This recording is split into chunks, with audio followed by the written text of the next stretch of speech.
Hello everyone, welcome back to a new episode of Movies and Knowledge with Shivam Pota.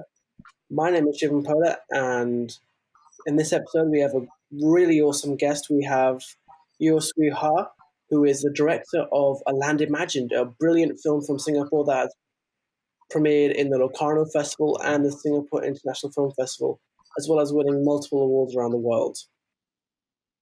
Hi. Hi, so welcome to the show, sweetheart. So we're just going to dive in to the questions. So you started off in film school hmm a few years ago, and now you have two feature-length films. How did you manage to accomplish that? Um, let's see. Film school was a long time ago. Since then, I think what's most important is to stick at it, right? I mean, it's like how do we survive and continue to live out our dreams as filmmakers, right? So and I think surviving this is the toughest bit of it. I mean, we all have stories to tell and films we want to make, but it's not easy, particularly in a climate like Singapore with a very small industry, a very small film industry to continue to do this. You know, well, take an example, I guess, in from my batch of film school, there are very little of my friends who are left doing film. So I think how do we continue to make it sustainable for us? I think that's the main question. But well, since then, I have made two feature length fiction and also a documentary of a fiction. I mean, a feature length documentary film. Um, yeah, and I just continue to do it. And along the way, you hone your craft and you try to get better. Yeah, and try to pull together resources and collaborators and like-minded people to your cause. That's pretty much how it's done. So, in your words, what is A Land Imagined about, both thematically and narrative-wise? Um, well, simply put, I think Land Imagine first and foremost was is about the issue of land reclamation. Singapore having expanded all throughout its history and now has grown 25% larger than when it first started. And then, more importantly, the people working on land reclamation. And if you are in Singapore, it's very clear that we're talking about maybe almost the whole of like the construction and land reclamation industry is fueled by a migrant workforce, right? In fact, I think also the statistics in Singapore is that one out of every four persons you find in Singapore is migrant. So this becomes, I think, a very important issue, right? I mean, to really tell the Singapore narrative is to tell the stories of these migrants too, right? I mean, not to leave them out. Yeah, so this film is about land reclamation and the people working on it. So, when you're making the film, what were some challenges you faced, and how did you overcome these challenges? Ah, well, there are a lot of challenges in making a film, particularly independent. I guess you can consider an art house cinema. It's always going to be a bit tough because we're talking about lack of funding and support and also with certain kind of art house cinema, also I guess a lack of appreciation. Yeah. Um, but I think in terms of my own creative processes, uh, maybe what I can say that one of the toughest bits is maybe the writing process, because as I was saying, this film is about the migrant workers, and so it's not my own story, right? It's not a story. It's not a personal story of mine, and it's not like it's not. Meanwhile, it's not something that's completely fictional, although it's fictional, right? But it's not something that I can just um, invent it out of nothing, right? It is very much based on the people, right? The migrant workers and their stories. So I think this has been the really tough thing. Like, how do I? Because I'm trying to give voice, right, to the migrant workers who, I mean, in our society, they have less of a voice, right, to be heard. Yeah. So, but meanwhile, I think what is important is that how do I do this in an ethical and sensitive way, right? Um, to make sure that their stories are true. Um, so a lot of research has to go into it, right?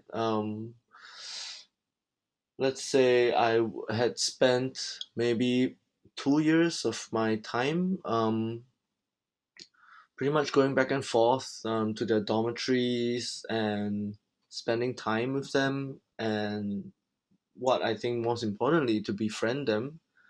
Um, because prior to the film, I actually I can't say that I have friends, like, I mean real friends, when we talk about like low wage migrant workers in Singapore, right? So this really gave me the making of the film really gave me the impetus to engage, which I think was very important. I mean, it was really what I was lacking also with my own with my life, right? So spending time to get to know them and get their trust, and eventually have them share their stories with me. I think ultimately this how do I balance out creating an artistic, engaging film, but at the same time have the weight of these very real stories and very real plights of these people. I think that's been the biggest challenge of this film. So, how did you come up with the idea for the film, and how did the story change from your original vision when you just thought of the idea to the final product that we have on Netflix and just playing across the world? Um, I mean, things change all through the process. I mean, from the scripting to the shooting to the editing.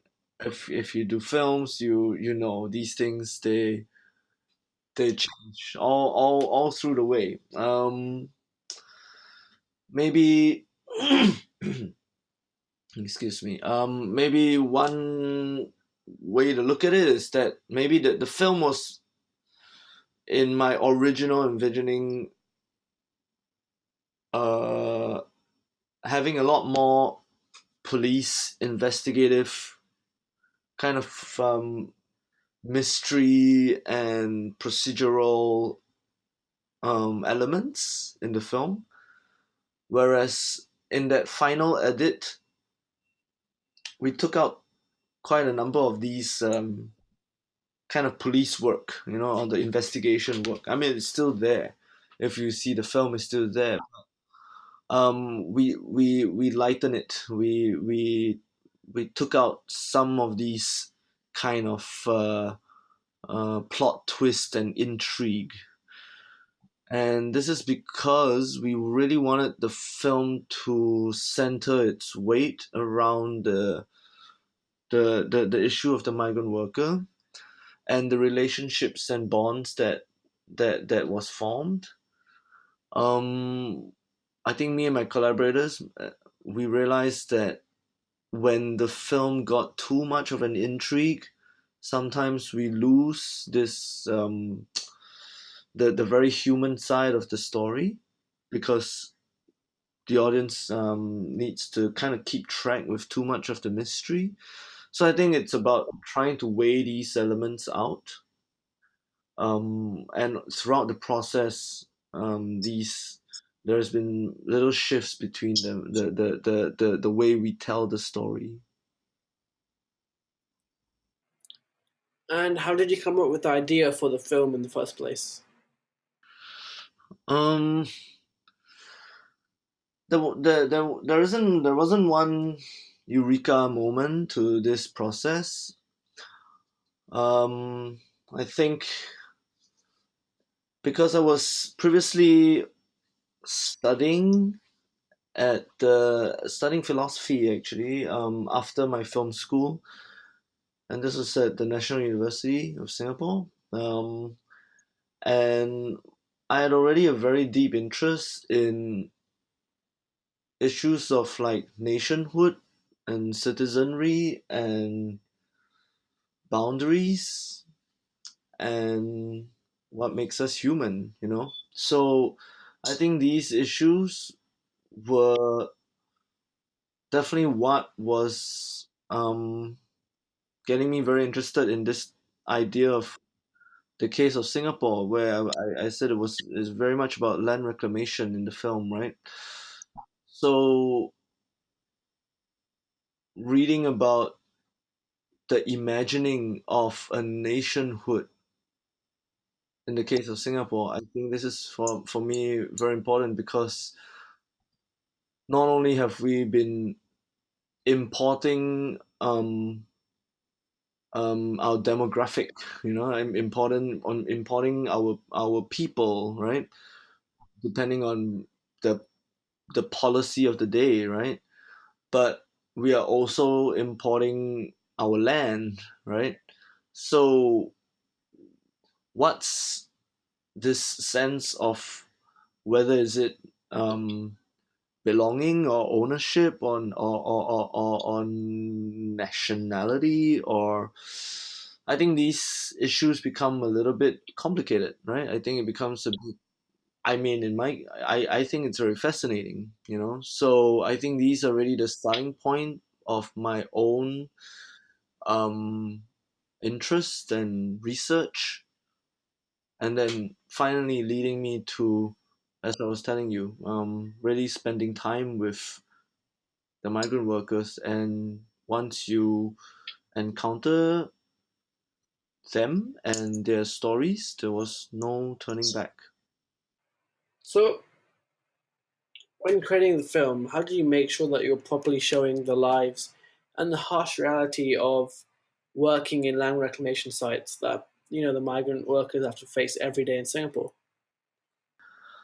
Um,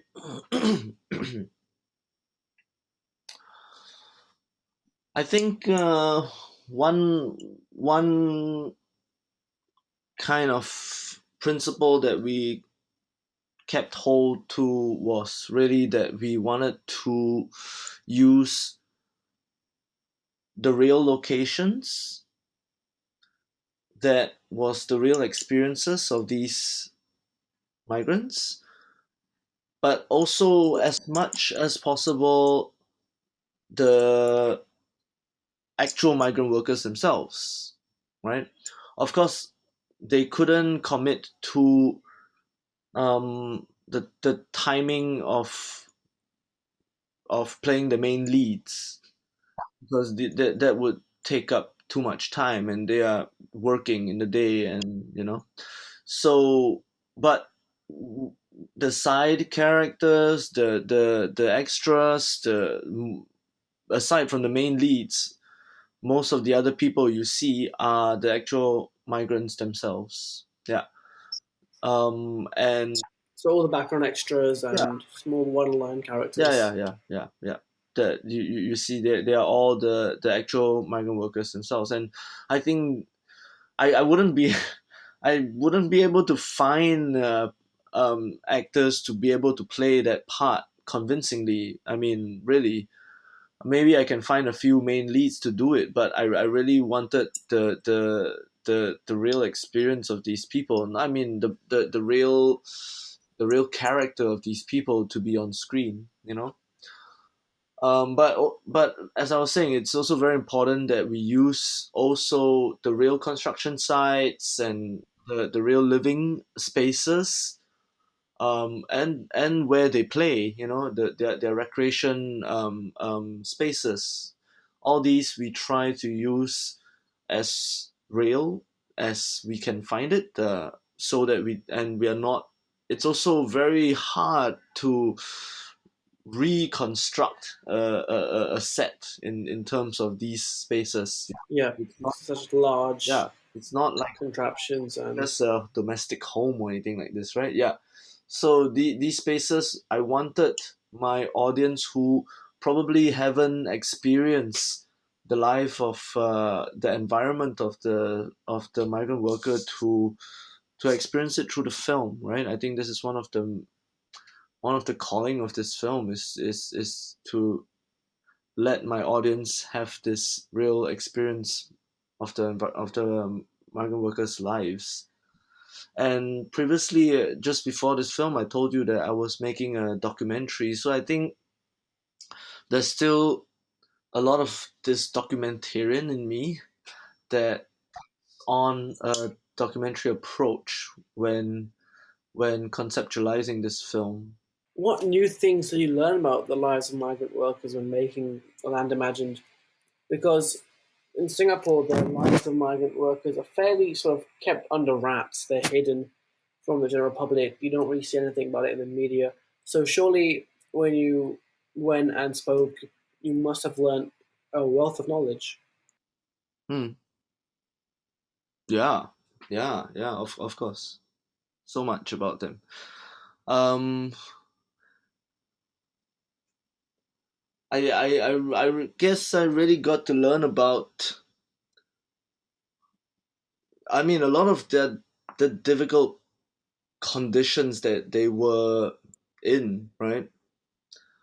Um, I mean, one of the more um, one of the issues that a lot of the migrant workers have is the problem of paying very high um, agency fees and training fees just to come to Singapore to work. I think a lot of the locals don't know about this. That they have to borrow a lot of money to even come to Singapore to work in the first place. Um, and there is a big problem when because they are not allowed to move between different companies. They're not allowed to once they apply to come to Singapore to work under one certain company, right? So in some ways they are held kind of a little bit captive to the company and the whims of their bosses, because if the company doesn't want them anymore, if they get fired for whatever reason, they get sent back to their countries to yeah, and they don't get a refund, right, of the money that they paid. It means that they are actually returning with debt that they never had in the first place. So this becomes a very scary situation, and that's why a lot of them are very afraid of being repatriated or being deported back, right?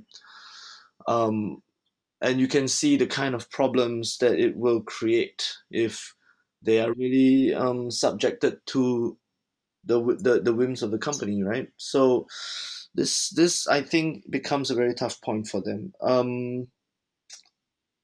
Well, but just as well, I also learn a lot of amazing things about these people, which is that like in the film, you there's a lot of music and dance and song elements, right? I mean, some of them are multi instrumentalists. I mean, some of them met amazing musicians, and I've met poets, and I've met even doctors.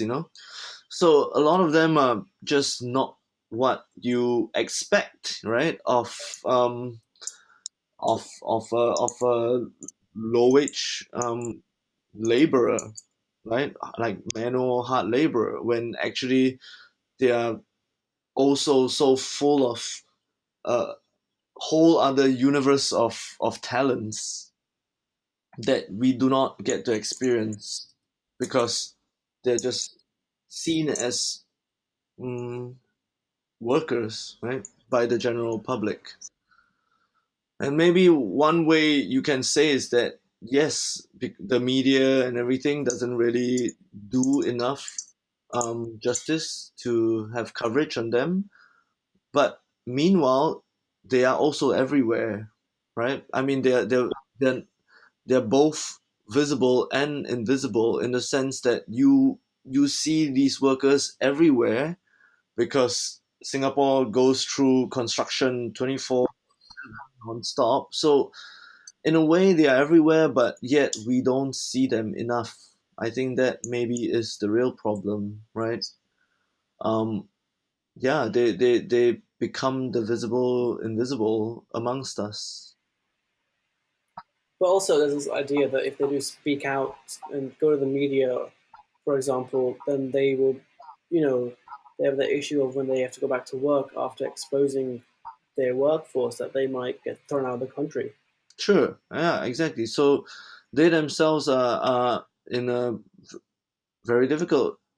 They're put in a very, very difficult spot, and like how I portrayed in the film, some of them find it even hard to testify, right? To testify to maybe certain injustices done at the workplace.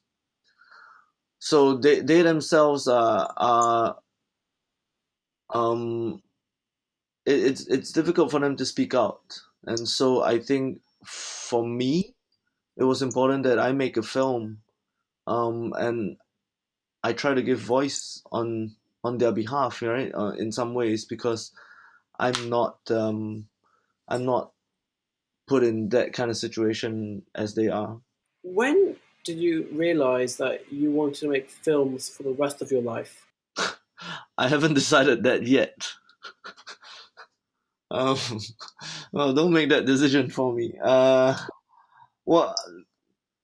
I don't know. I didn't know whether am I gonna make films for the rest of my life, and I made my first film, and then I continued to make another film, and I made a documentary, and I didn't decide that I was gonna make films for the rest of my life then, and I haven't decided about this now. I just continue to. I want to continue to make films.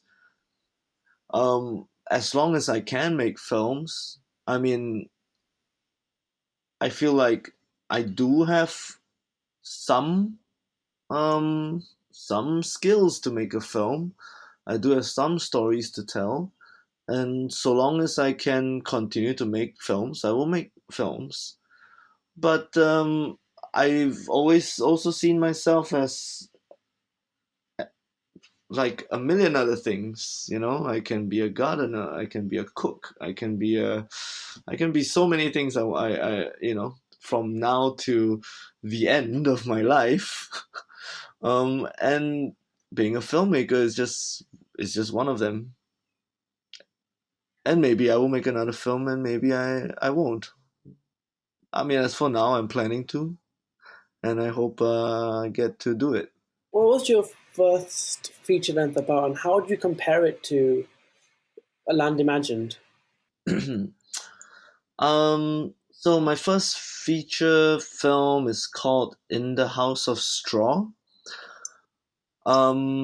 This is a film that I can say is a very, very personal film. I mean, I think that's the thing where when we start out making films, we we usually look inwards in ourselves and we make very personal films about our life at that point of time. And I was a much younger person then. This was, let's say, 2009 when the film was released. And this film was being made, I mean, literally was shooting over 2 years. So when we started making the film, it was also a lot earlier. Yeah. So yeah, I was a younger person, trying to grapple with with formative growing up life, right? The film is about three young um, people who decide to move in with each other. They move out of their parents' house and rent a space. And you know about this kind of phenomena that people live with each other, they play, they interact, and they just spend so much time with each other that they start to behave and become and talk like each other, right?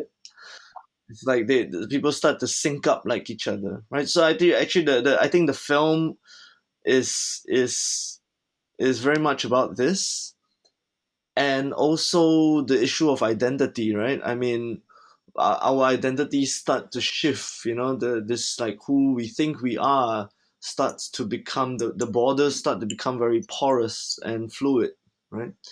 So there is this kind of identity shifting between the three characters in the film, right? The three male characters in the film. Um, and maybe this is where there is a little bit of a continuation of what my work is with Alan Imagine, although it's a completely different film. And I think after telling my own story in my first film, in The House of Straw, I think A Land Imagine is really me now trying to tell someone else's story, as I was saying. But what I think continues for me in my kind of subject of interest is this idea of identity and who we are and what makes us us, right? In the case of my first film was very much about personal identity, and in the case of A Land Imagine, it's really about national identity, right? It's about what makes a migrant and a local. I mean, if you think about it, we are not so far apart. I myself am a second generation migrant only, right? Um, so there is more similarities to our identities than differences that is that is perceived So, ultimately. would you categorize your first feature a more of a drama or more of a comedic sort of endeavor? Oh, uh, my first feature, I find it quite funny, but not everybody does. Maybe because it's very personal. Uh, Also because it's a little bit of an absurdist kind of piece, you know, and with very uncommon humor, I would call it. So not everybody's gonna find it funny, but I approach that work very much like an absurd cinema, you know, that plays with certain kind of logical oddity, let's call it. So, what are some things about filmmaking you feel do not get enough sort of discussion about? Like, what are some aspects of making a film that don't get talked about enough? Hmm. Um. Let's see. A lot of stuff is talked about in cinema, but maybe one issue that ought to be talked about more, I think, is this idea of a collaboration. I think more often than not, people think that film, like the director of the film, is this kind of solitary artist, when actually the truth of the matter is that it's probably not. It's really a teamwork. I mean, the cinematographer, the producers, the production designers, the people working the set, makeup, wardrobe, the gaffers doing all the doing the lighting, the people working on the props, the even right down to also the production assistants, the location managers, like yeah, the accountants, like all these people add up to creating a good film, right? Without the right collaborators and teamwork, there really isn't very much a director can do, you know. So I think we really need to give credit also, very very importantly, to the all these amazing people that put the film together. I think for me, A Land Imagine is a film. It's our film. You know, it's not just my film. It's a whole teamwork that really made this possible. So, what's next after Land Imagined for you in terms of filmmaking? Um, so I'm currently working on a few smaller commissions, um, just to relax a little bit from Milan Imagine, but I'm also starting to develop the next feature length work, the next longer work. Um, at the moment, it's titled Stranger Eyes, and I am going to a writing residency in Berlin in the end of the year for 3 months to really focus and try to develop this film proper. Yeah, the film is very much about kind of surveillance and voyeurism, which is I think something that in our day and age is issue that I feel like needs to be properly looked at.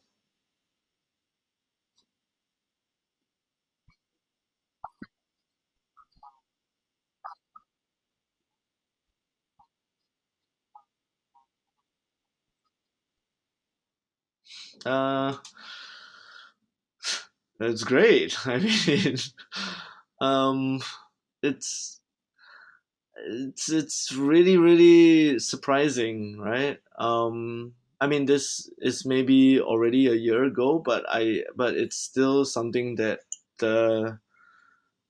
that continues to surprise me a little, because there hasn't been a Singapore film that has won these awards yet. Um, Especially in a very good film festival in competition, in the main competition. I think this thing is something that we weren't expecting.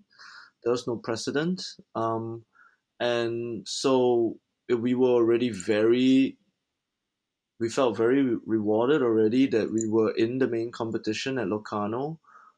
So there was a lot of attention for the film already, and that was almost like what we were aiming for. And so yeah, when we won the grand prize at Locarno, it was amazing. I mean, I don't think there's any. I mean, I've never felt like that before. I mean, it was like really really great. After that, we continued to travel with the film and also continued to win um, quite a number of awards, and that was very, very encouraging, really. It also means that the film gets to be seen by by more people because of the exposure of these awards bring. And I think that's the best thing, right? I mean that the film gets the attention and gets to be seen, and I get to travel with the festivals, with the film to these festivals, to meet my audience, and that's also like nothing can replace this feeling, of like meeting your audience and speaking to them about the film. Yeah, and with the Singapore International Film Festival, it was also really kind of great that finally this film comes back home and really gets appreciated in this way. I think it's also the first time a Singapore film won at the main competition at the Singapore International Film Festival, and this for me is yep, super. I mean, I do yeah. feel like your film winning and being viewed on such an international stage is going to be a huge encouragement for hundreds of Singaporean filmmakers, because oftentimes Singaporean features, Singaporean short films, it's rare that they get past the local stage. But seeing you managing to accomplish all of this, I'm certain has inspired hundreds of local filmmakers to go out there and make more. I mean, that's a very heartening thought. I mean, I didn't set out making films to inspire people, right? But then I think if what Alain Imagine has done um, is able to help, like, encourage and inspire and move younger filmmakers to really, you know, make their works and be able to reach for greater heights, I feel like this is probably the most rewarding thing for me or for any filmmaker, right? I mean, no, thanks for saying this because I this is really great, I feel. Yeah.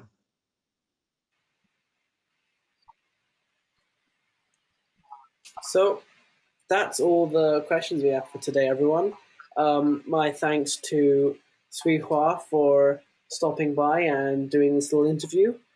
If you want to watch his amazing film, A Land Imagined, it's on Netflix globally. Do check it out. It's a brilliant, brilliant film, and I can't recommend it enough.